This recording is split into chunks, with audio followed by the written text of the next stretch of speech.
I appreciate you joining me today. Hope you're doing well. We are going to be looking at the account of Jacob blessing his sons in Genesis chapters 48 and 49 today. If you're familiar with that account, you know some of those blessings are interesting. We'll put it like that. And we'll read them here in a second. But the hymn that we're going to look at today is the hymn Watching You. All along on the road to the soul's true abode, there's an eye watching you. Every step that you take, this great eye is awake. There's an eye watching you.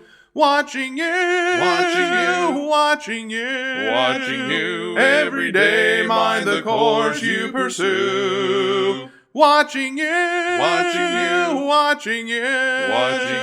There's an all-seeing eye watching you. Now let's look at the account together in Genesis. Over in Genesis chapter 49, we'll start here. Jacob called his sons and said, "Gather together that I may tell you what shall befall you in the last days. Gather together and hear, you sons of Jacob, and listen to Israel, your father." Verse 3, "Reuben, you are my firstborn, my might and the beginning of my strength, the excellency of dignity and the excellency of power." So Reuben felt just fine after that sentence.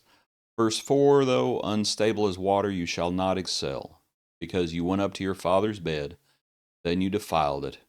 You went up to my couch." Simeon and Levi are brothers. Instruments of cruelty are in their dwelling place.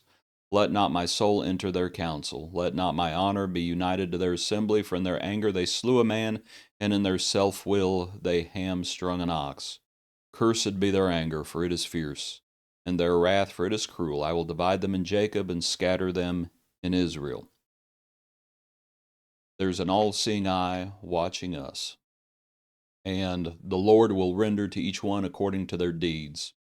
And as Jacob calls his sons together before he passes, that all-seeing eye looks into the past. And Reuben had done something frankly horrible.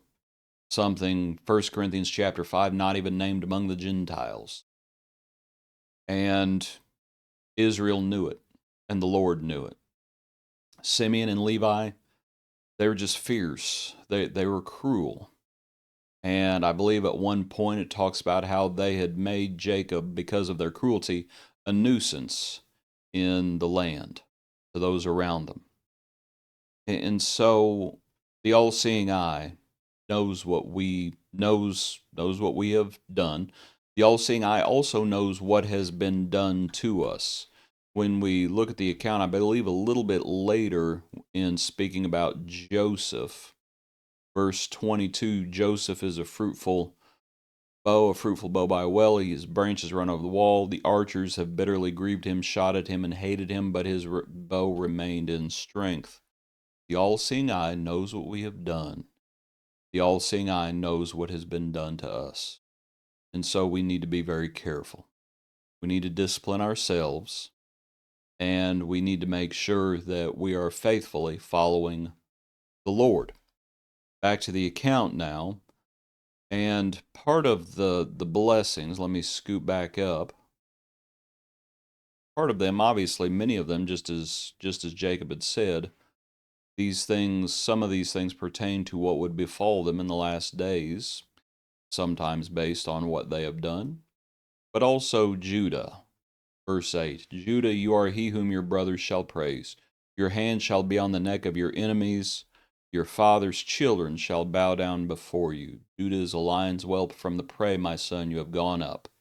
Notice, you have gone up. "He bows down, he lies down as a lion, and as a lion who shall rouse him? The scepter shall not depart from Judah, nor a lawgiver from between his feet until Shiloh comes, and to him shall be the obedience of the people." Remember, it was Judah who offered himself in the place of Benjamin. But here in verse 10, obviously we have a messianic prophecy in Shiloh, peace, but we also have the rule as it is. The scepter shall not depart from Judah. So the all seeing eye sees what we have done, the all seeing eye sees what has been done to us. The all seeing eye also sees into the future and what will come to pass. And of course, that's the nature of prophecy. But I also wanted to consider that the all-seeing eye, that the Lord's ways are not our ways. When we look in the previous chapter, in chapter 48, this is where Jacob blesses Joseph's sons, Ephraim and Manasseh. And the situation is Joseph took them both, with Ephraim with his right hand toward Israel's left hand, Manasseh with his left hand toward Israel's right hand, and brought them near him. Israel stretched out his hand, laid it on Ephraim's head, who was the younger, and his left on Manasseh's head. And what's happening here is as Joseph brings the boys, and he lines them up so that the older will be on the correct side for the right hand, and Jacob crosses his hand. Joseph sees what he's doing and says, because it upsets him, Joseph saw his father laid his right hand on the head of Ephraim, and it displeased him. So he takes a hold of his father's hand to remove it. And Joseph said to his father, "Not so, my father, for this one is the firstborn." Jacob could not see at this point as well. It talks about that earlier in the chapter, I believe. Or in the account. You'd have to hunt for it, but it talks about how his eyes, verse 10, his eyes were dim with age so that he could not see. So Joseph thinks, no, you're just making a mistake. His father refused and said, "I know, my son, I know. He," talking about Manasseh, "shall become a people, and he shall also be great.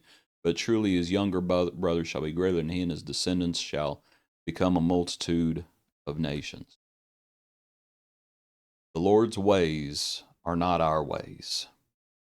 And all through, especially Genesis, when we think about issues of the firstborn, and just for example, Isaac was not Abraham's firstborn.